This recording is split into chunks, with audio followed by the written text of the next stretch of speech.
जय श्री कृष्णा, राधे राधे। आज हम ज्येष्ठ मास महात्म्य के 27वें अध्याय का श्रवण करेंगे, जिसमें हम सत्यवान सावित्री कथा के बारे में और अधिक जानकारी प्राप्त करेंगे।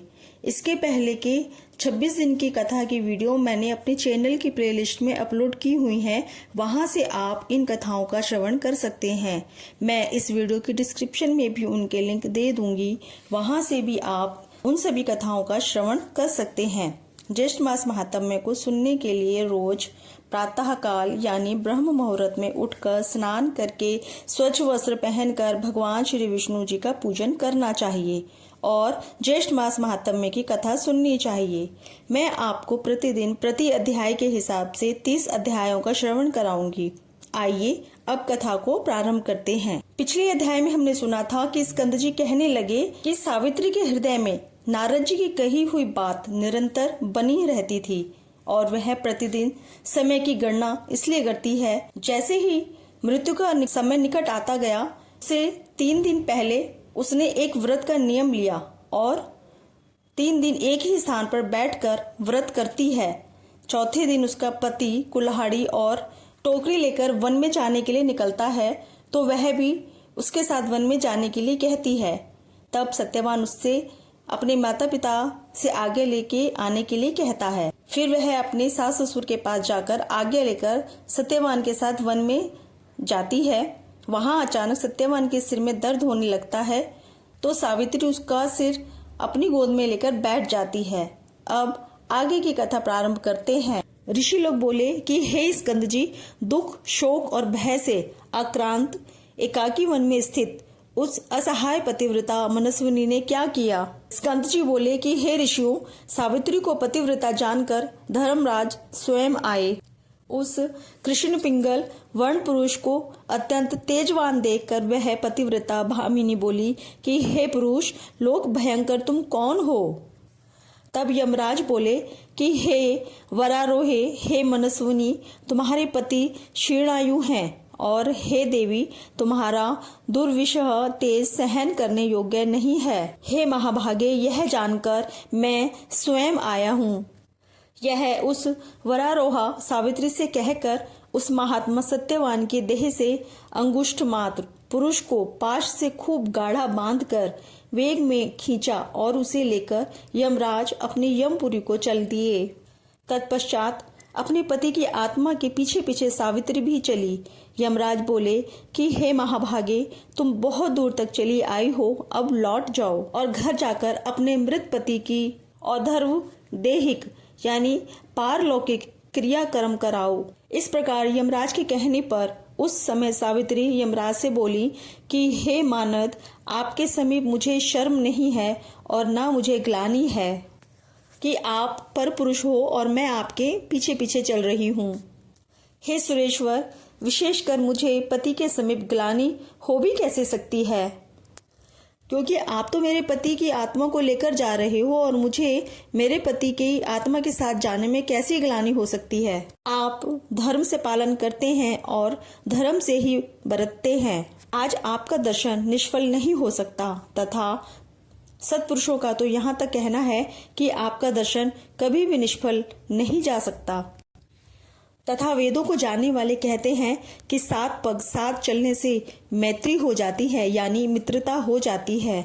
उस समय उसके वचन सुनकर धर्मराज जी प्रसन्न हो गए और वरों के मालिक तथा वरों के दाता यमराज ने सावित्री को वर दिया। सावित्री ने अपने सास ससुर के लिए नेत्र प्राप्ति, राज्य प्राप्ति तथा रूप का वर मांगा और अपने पिता के लिए तथा अपने लिए 100 पुत्रों को होने का वर मांगा तथा यमराज की आज्ञा से पति का जीवन रूपी वर भी मांगा।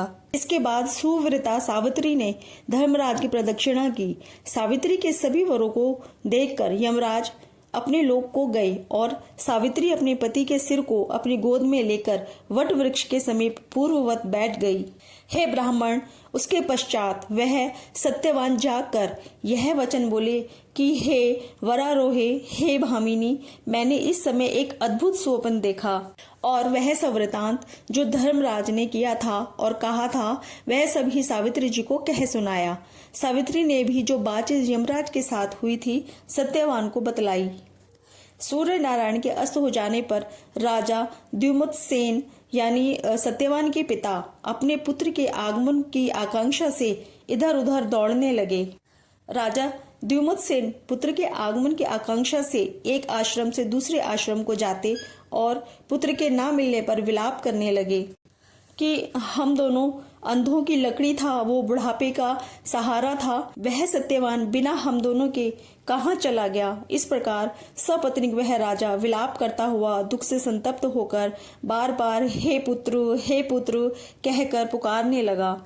हे ब्राह्मणों, इस प्रकार अकस्मात राजा द्युमत्सेन के नेत्र खुल गए और उनको सब कुछ दिखाई देने लग गया। यह परम आश्चर्य देखकर आश्रम वासियों ने शांति पूर्वक वचन कहे कि हे महाराज, हे महामते, इन नेत्रों के खुलने से यह सूचित होता है कि आपका पुत्र के साथ संयोग अवश्य है।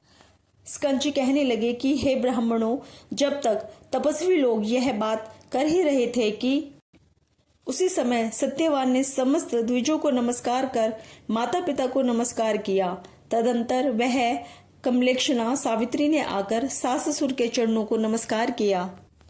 मुनि लोग कहने लगे कि हे सावित्री, हे वरानने, तुम वृद्ध ससुर के नेत्र प्राप्ति का कारण जानती हो क्या? सावित्री बोली कि हे मुनि श्रेष्ठ, मैं नेत्र प्राप्ति का कारण कुछ नहीं जानती, किंतु मेरे पति बहुत देर तक सोते रहे, इस कारण आने में देर हो गई। मैं बस इतना ही जानती हूँ। तब सत्यवान कहने लगा कि हे ब्राह्मणों, इस सावित्री के प्रभाव से यह सब कुछ हुआ है, इसका और कोई कारण मैं नहीं जानता।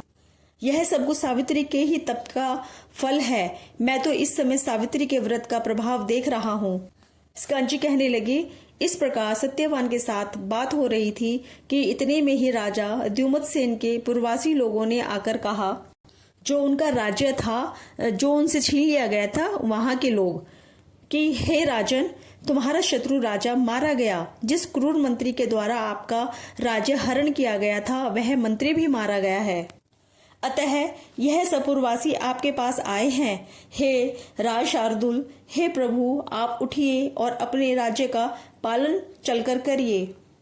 हे राजन, आप मंत्री और पुरोहित के द्वारा राज्य आसन पर अभिषिक्त हो। स्कंजी बोले कि हे विप्रे, वह राजश्रेष्ठ पूर्ववासियों के साथ अपने पुर में जाकर अपने पितरों का राज्य प्राप्त किया। सावित्री और सत्यवान दोनों परम आनंद के भागी हुए। उनके बहुत शक्तिशाली 100 पुत्र उत्पन्न हुए तथा व्रत के प्रभाव से सावित्री के पिता अश्वपति के भी यमराज की कृपा से 100 पुत्र हुए।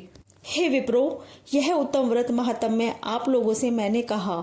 इस व्रत के प्रभाव से क्षीणायु सावित्री का पति जीवित हो गया। इसलिए इस व्रत को सब स्त्रियों को करना चाहिए। यह व्रत पति सौभाग्य का फल दाता है।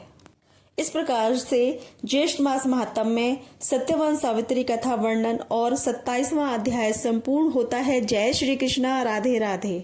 आपको मेरा ये वीडियो अच्छा लगा हो तो ज्यादा से ज्यादा लाइक करिए, शेयर करिए, और यदि आपने मेरे चैनल को सब्सक्राइब नहीं किया है तो आपसे निवेदन है कि मेरे इस चैनल को सब्सक्राइब जरूर करिएगा और सभी कथाओं का श्रवण अवश्य करिएगा। जय श्री कृष्णा। राधे राधे।